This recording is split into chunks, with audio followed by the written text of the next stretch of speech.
তারই পাশাপাশি আরো একটি যে খবরের দিকে নজর রাখবো, এসএসসির ৫,০০০ চাকরি বাতিল মামলা সুপ্রিম সময়সীমা মেনেই সিবিআই রিপোর্ট।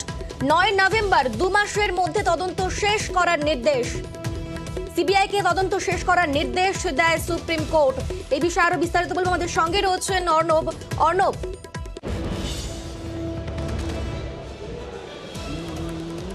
দেখো, সুপ্রিম কোর্টের দেখানো পথে হেঁটে কলকাতা হাইকোর্টের বিশেষ ডিভিশন বেঞ্চ এসএসসি নিয়োগ দুর্নীতি মামলায় সুপ্রিম কোর্টের দেওয়া সময়সীমা মেনে ৯ জানুয়ারির মধ্যে সিবিআইকে এসএসসি নিয়োগ দুর্নীতির যে ৪ মূল মামলা, সেই মামলার তদন্তের চূড়ান্ত রিপোর্ট পেশ করার জন্য নির্দেশ জারি করল।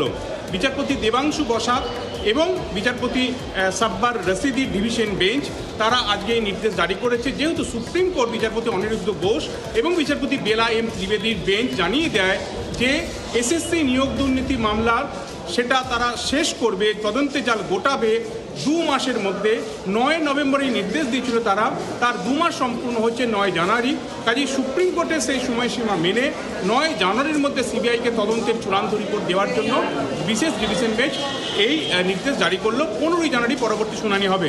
এক্ষেত্রে কি হতে পারে, কারণ এই সিবিআই রিপোর্টের উপরই কিন্তু নির্ভর করছে আমাদের রাজ্যে ৫,০০০ চাকরি যে বাতিল হয়েছিল এসএসসির ৪টে নিয়োগের ক্ষেত্রে, মূলত ৩টেতে বাতিল হয়েছিল। গ্রুপ ডি, গ্রুপ সি, নবম দশম, একাদশ সদস্য কোনো চাকরি এখন বাতিল হয়নি, কিন্তু প্রায় ৫,০০০ চাকরি বাতিল হয়েছিল, যা এসএসসি নিয়োগ দুর্নীতি মামলার পাশাপাশি ৫,০০০ চাকরি বাতিল মামলা নামেও এই মুহূর্তে খ্যাত হয়েছে।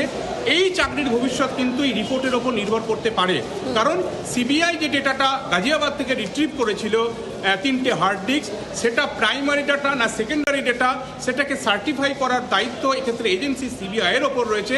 তাই সুপ্রিম কোর্ট এই ২ মাসের সময়সীমা তাদেরকে দিয়েছিল।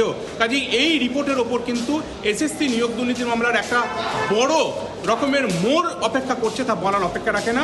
কাজেই সুপ্রিম কোর্টের নির্দেশ মেনে বা তার পথে হেঁটে, দেখানো পথে হেঁটে এই নির্দেশ জারি করলো আজ কলকাতা হাইকোর্টের বিশেষ ডিভিশন বেঞ্চ এসএসসি নিয়োগ দুর্নীতি মামলায়। বেশ।